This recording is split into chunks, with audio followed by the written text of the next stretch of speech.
अगर आप नर्सिंग या एमपीडब्ल्यू एग्जाम में टॉप स्कोर करना चाहते हैं तो अगले कुछ मिनट आपको बाकी लोगों से अलग कर देंगे। चलिए शुरू करते हैं सबसे ज्यादा पूछे जाने वाले 25 क्वेश्चन के साथ। नमस्ते दोस्तों, मैं हूं विजय और आज हम करने वाले हैं क्वेश्चन 1 से क्वेश्चन 25 तक का सुपर क्विक रिवीजन। हर सवाल के साथ छोटा, सटीक और एग्जाम बेस्ड एक्सप्लेनेशन। ध्यान रखिए, हर सेकेंड आपकी सिलेक्शन डिसाइड कर सकता है। क्वेश्चन नंबर 1, हेल्थ सिस्टम के 3 स्तर कौन से है? इसका राइट आंसर है ऑप्शन नंबर बी। भारत की स्वास्थ्य प्रणाली 3 स्तरों पर कार्य करती है। प्राइमरी, सब सेंटर और पीएससी जो मूलभूत सेवाएं देते हैं। सेकेंडरी, सीएससी डिस्ट्रिक्ट हॉस्पिटल जो विशेषज्ञ उपचार प्रदान करती है। और टेरिटरी मेडिकल कॉलेज एम्स जो जटिल रोगों के लिए उच्च स्तरीय उपचार देते हैं। क्वेश्चन नंबर 2, सब सेंटर में कार्य करने वाली महिला स्वास्थ्य कार्यकर्ता कहलाती है।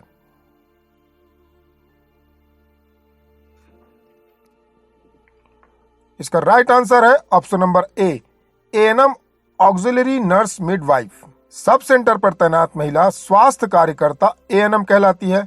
वह मातृ एवं शिशु स्वास्थ्य, परिवार नियोजन, एएनसी चेकअप, इम्यूनाइजेशन और स्वास्थ्य शिक्षा जैसे कार्य करती है। एएनएम ग्रामीण क्षेत्र की स्वास्थ्य प्रणाली की प्रथम कड़ी होती है। Question number 3, health assistant male या फीमेल का कार्य क्षेत्र कौन सा होता है? इसका राइट आंसर है option number A, health assistant PSC में कार्यरत होते हैं और इसके अंतर्गत आने वाले सब सेंटर्स की निगरानी करता है। यह स्वास्थ्य रिपोर्ट तैयार करता है और राष्ट्रीय कार्यक्रमों जैसे टीकाकरण व रोग नियंत्रण की निगरानी करता है। Question number 4, community health center में कितने बेड्स होने चाहिए? इसका राइट आंसर है option number C, community health center में 50 बेड्स होने चाहिए। यह पीएससी से रेफर किए गए गंभीर मरीजों के इलाज के लिए कार्य करता है। इसमें 4 विशेषज्ञ डॉक्टर होते हैं, फिजिशियन, सर्जन, गायनिकोलॉजिस्ट और paediatrician. District level health administration का प्रमुख अधिकारी कौन होता है? इसका राइट आंसर है option number B, chief medical and health officer CMHO. जिला स्तर पर स्वास्थ्य प्रशासन का प्रमुख अधिकारी सीएमएचओ होता है। यह स्वास्थ्य कार्यक्रमों के संचालन, बजट प्रबंधन, कर्मियों की नियुक्ति, रिपोर्टिंग के लिए जिम्मेदार होता है। Question number 6, block level health officer कहलाता है। इसका राइट आंसर है option number B, block medical officer BMO. ब्लॉक स्तर पर स्वास्थ्य प्रबंधन का प्रभारी बीएमओ होता है। यह पीएससी और सब सेंटर्स के कार्यों की निगरानी करता है और रोग नियंत्रण, स्वास्थ्य सर्वेक्षण तथा रिपोर्टिंग कार्य करता है। Question number 7, urban primary health centre कितनी जनसंख्या को सेवा देता है? इसका राइट आंसर है ऑप्शन नंबर सी, 50,000। शहरी क्षेत्रों में एक अर्बन पीएससी लगभग 50,000 की आबादी को स्वास्थ्य सेवाएं देता है।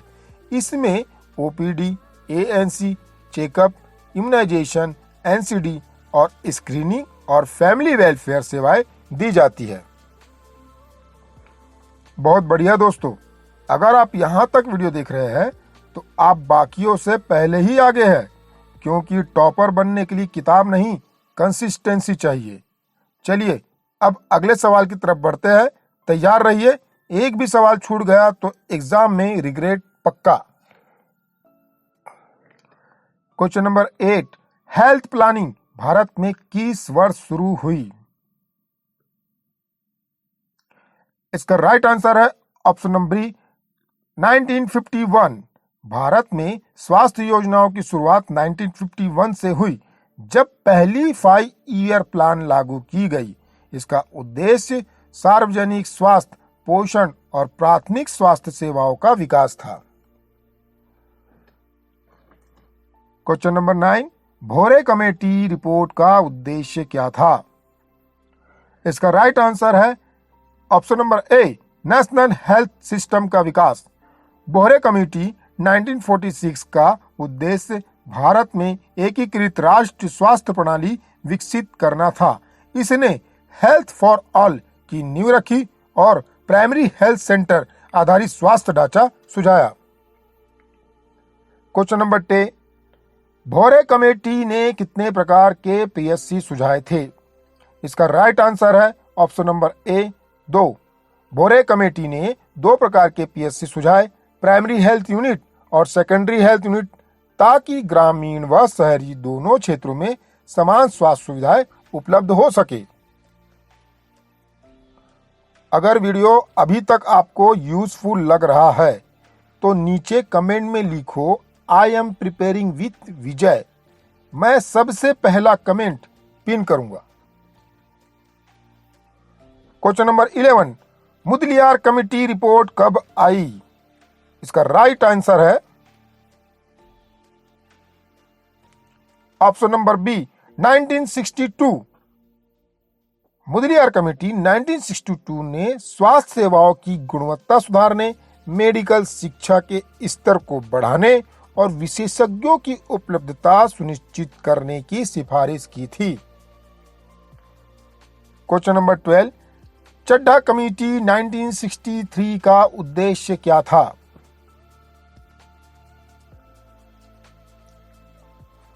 इसका राइट आंसर है option number B, integrated control of communicable.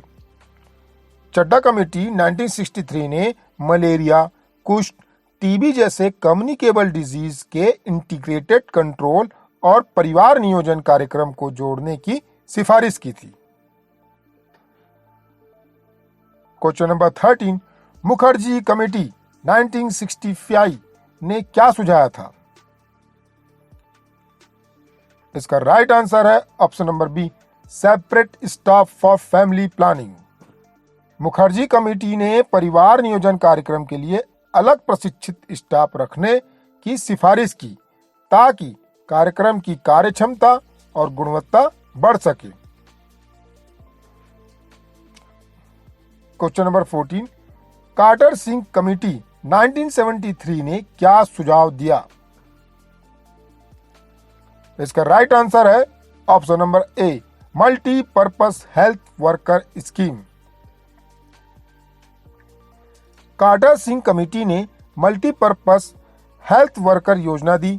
एक ऐसा कर्मी जो MCH, इम्यूनाइजेशन, डिजीज कंट्रोल और सैनिटेशन के क्षेत्र में कार्य करे।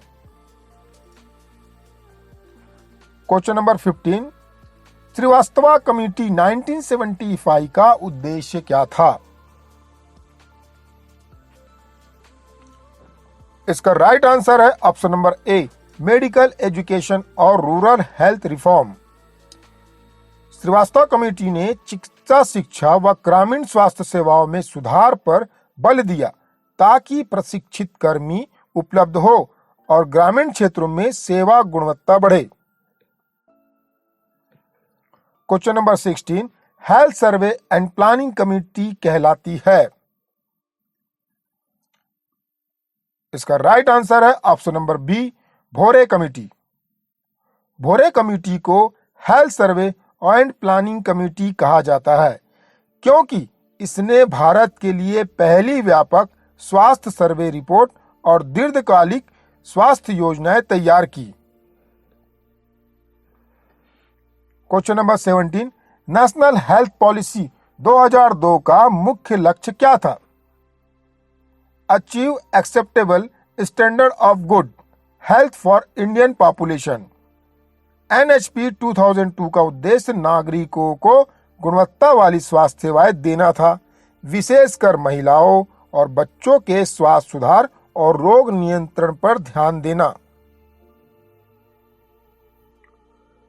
बहुत बढ़िया दोस्तों, अगर आप यहां तक वीडियो देख रहे हैं तो आप बाकियों से पहले ही आगे हैं, क्योंकि टॉपर बनने के लिए किताब नहीं, कंसिस्टेंसी चाहिए। चलिए अब अगले सवाल की तरफ बढ़ते हैं, तैयार रहिए। एक भी सवाल छूट गया तो एग्जाम में रिग्रेट पक्का। क्वेश्चन 18, नेशनल हेल्थ पॉलिसी 2017 का मुख्य फोकस क्या है? इसका राइट आंसर है option number A, universal access to quality health services. NHP 2017 का फोकस सभी को सस्ती, गुणवत्तापूर्ण और समान स्वास्थ्य सेवाएं देना है। इसमें प्रिवेंटिव, प्रमोटिव और प्राइमरी केयर पर विशेष बल दिया गया। क्वेश्चन नंबर 19, WHO का regional officer for South East Asia कहां स्थित है? इसका राइट आंसर है option number B, New Delhi. WHO का South East Asia regional office नई दिल्ली में स्थित है। यह 11 देशों के लिए स्वास्थ्य नीति और तकनीकी सहायता प्रदान करता है। क्वेश्चन नंबर 20, WHO की गवर्निंग बॉडी कौन सी है? इसका राइट आंसर है option number B, world health assembly. World health assembly WHO की सर्वोच्च नीति निर्धारण निकाय है, जिसमें सभी सदस्य देश भाग लेते हैं और वैश्विक स्वास्थ्य नीतियां तय करते हैं। क्वेश्चन नंबर 21, WHO के कितने रीजनल ऑफिसेस हैं? इसका राइट आंसर है ऑप्शन नंबर सी, 6। WHO के 6 रीजनल ऑफिसेस है। Africa, America, south East Asia, Europe, eastern Mediterranean और वेस्टर्न पैसिफिक।